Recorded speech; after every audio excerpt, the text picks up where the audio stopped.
This interview is brought to you by Gamefly. So happy to be joined by Brian Lindley, the producer on Plants vs. Zombies Garden Warfare. Now, you're with PopCap. Yep.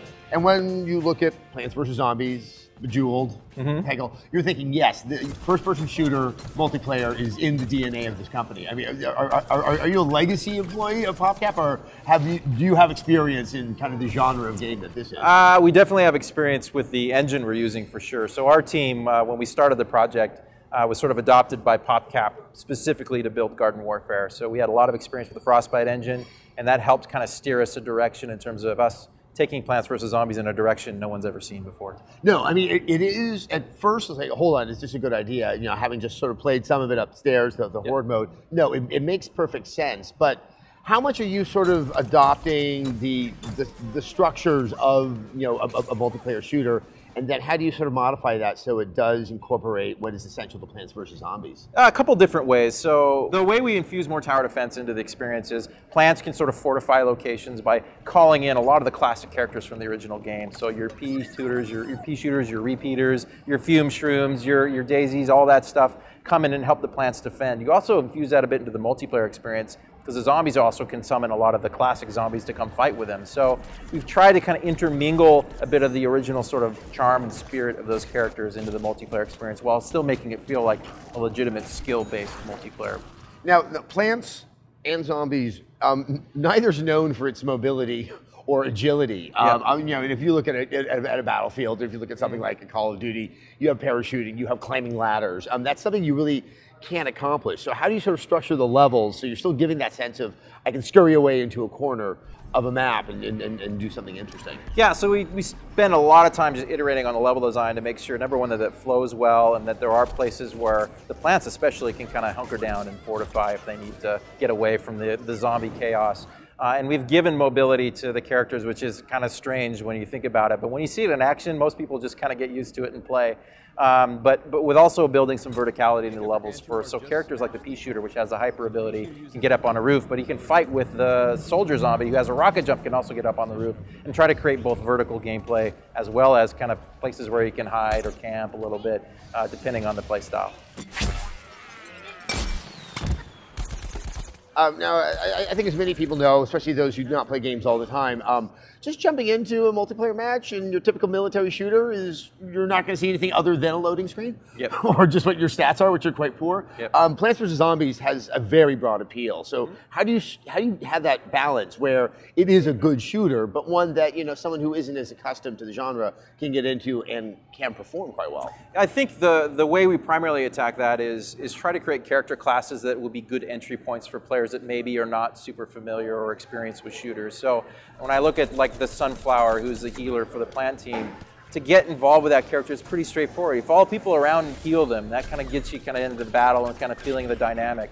Similarly with the zombie team, if I just want to heal people, I play the scientist. Just stick around, drop healing stations, get kind of accustomed to the action before I really feel like I have to be a super skilled Twitch gamer to succeed. Now, one thing which is quite apparent in this game, which I think outdoes just about any other shooter I can think of, is the amount of rewards you can get for yourselves. You're doing this through sticker packs. And you know, it gets you new assets, it gets you more inventory, it gives you upgrades. How sort of broad is that? And the balancing must get a little bit tricky if you have that many options for customization. Yeah, so we wanted to kind of go big with customization as one of our goals. So yeah, we've got dozens and dozens of options for every character to outfit and make themselves look unique. And that kind of feeds our sticker pack system, giving players continually things that they can chase after in the experience. So they're not just going to run out and max out their characters. There will always be something more for them to kind of seek out and try to get for their character to make them stand out, make them play differently as well. How frequently are you getting these rewards? It's based on an in-game currency, correct? Correct. So players will be earning coins throughout the course of gameplay. So as you're just playing normally, you're going to get coins. At the end of a round, you can choose to save up your coins, or if you want to just start buying up stuff for, you know, maybe chase some of the less rare items, you can do that. Or if you want to save up your money for the really rare, cool stuff, you can do that as well. It really comes down to how the player wants to invest their in-game money and their time for whatever items they're most excited to go after in the game. Now, of course, the currency is coins, and you're using that phrase for in-game money.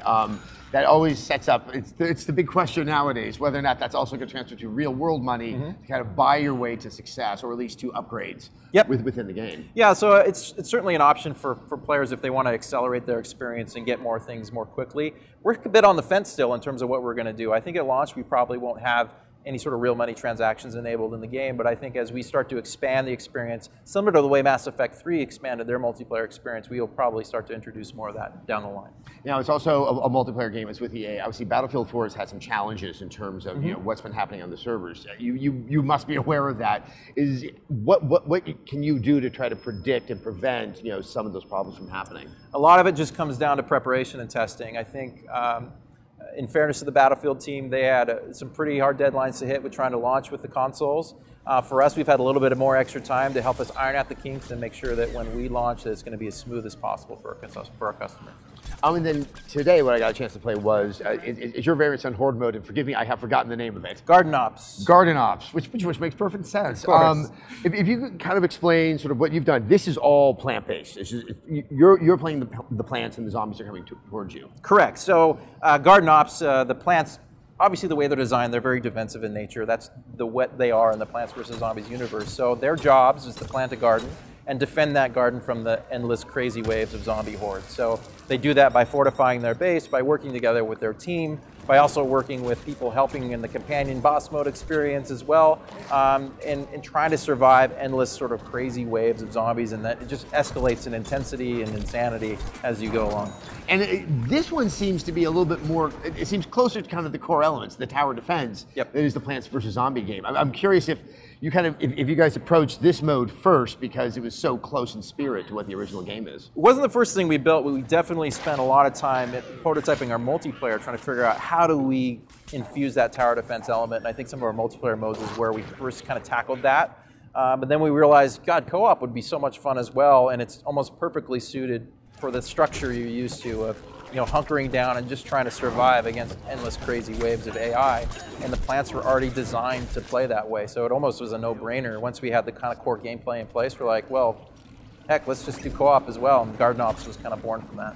So obviously you must have some people that are trying out the game, that are testing the game. I'm curious sort of what the reaction is from people who are used to hardcore shooters and the reactions from people who love Plants vs. Zombies but really have not spent much time with this type of game. So the hardcore shooters is pretty obvious. Those guys grab the controller and they're gritting their teeth trying to figure out how to be effective vanquishing machines as possible. But for people that are just fans of PvZ, you just see them, their eyes get really big and they smile and they're like, what am I looking at? Because a lot of their favorite characters are now realized and running around in 3D. So they take a bit of time to sort of just take that in before actually figuring out, okay, what is this game is? How do I interact with it? It's kind of the trend that we've seen.